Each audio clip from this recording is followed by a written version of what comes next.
These are very interesting, Miss O'Neill. Very interesting. As the basis for a comic book, I think the idea is just too far-fetched.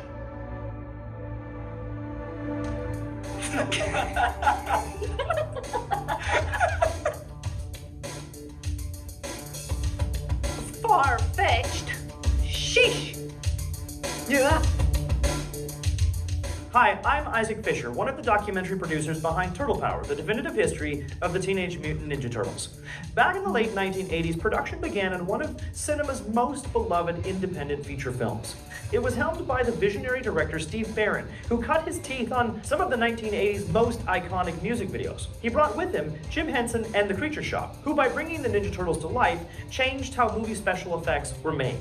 While collecting materials for our documentaries, we came across what is not only likely the only behind-the-scenes content ever collected for that film, we also found most of the film's dailies. What follows is a very special, first-time ever sneak peek at some of the treasures found in those dailies with commentary by the director, Steve Barron.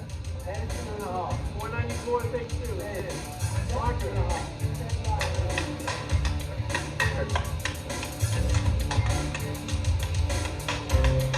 No, I can't believe people really want to see this. You know, mad enough to, certainly unique enough to really get my interest. And then as I went into them and started feeling the spirit that Kevin and Peter had put into these characters, I felt more and more that, you know, this could be really interesting.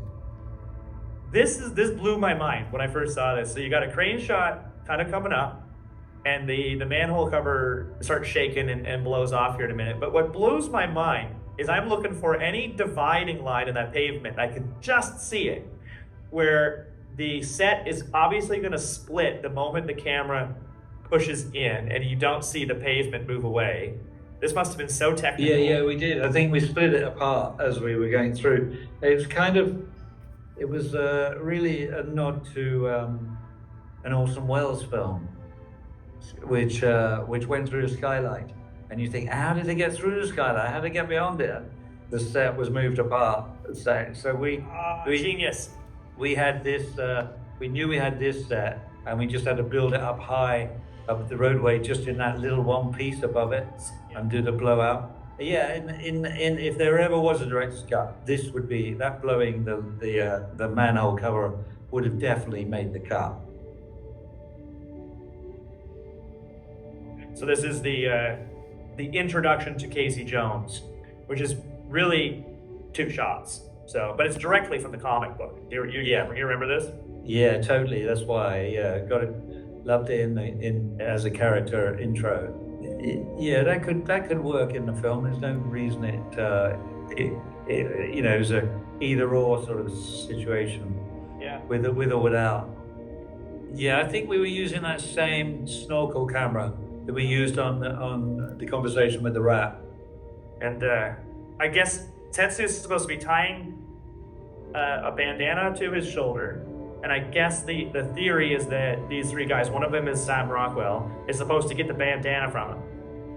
And she's just gonna, and he like, boom, boom, boom. It obviously comes back now, but it's supposed to show how amazing he is, and you can't Touch him. Yeah. You can't touch him. I don't know how much coverage we got. We probably couldn't actually. I mean, you know, we ran out of time a lot of days of shooting, and to get those extra shots to make a sequence work, you know, because to shoot it all in 7 weeks was like bonkers. You know, but completely bonkers. You know, when they can't, you know, this is their vision, and to suddenly get there and see it, you can see they were blown away by it, and you know, I think I suppose they could never really imagine how they'd feel in that moment.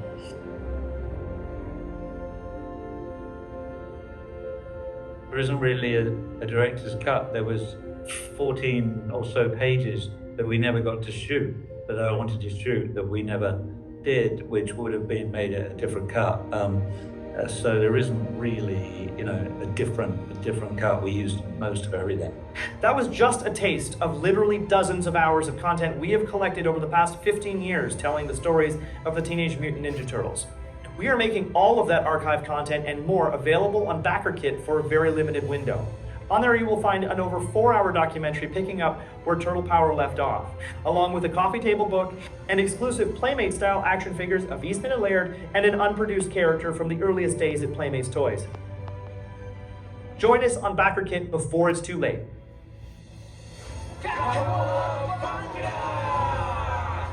For more information, go to definitivefilm.com.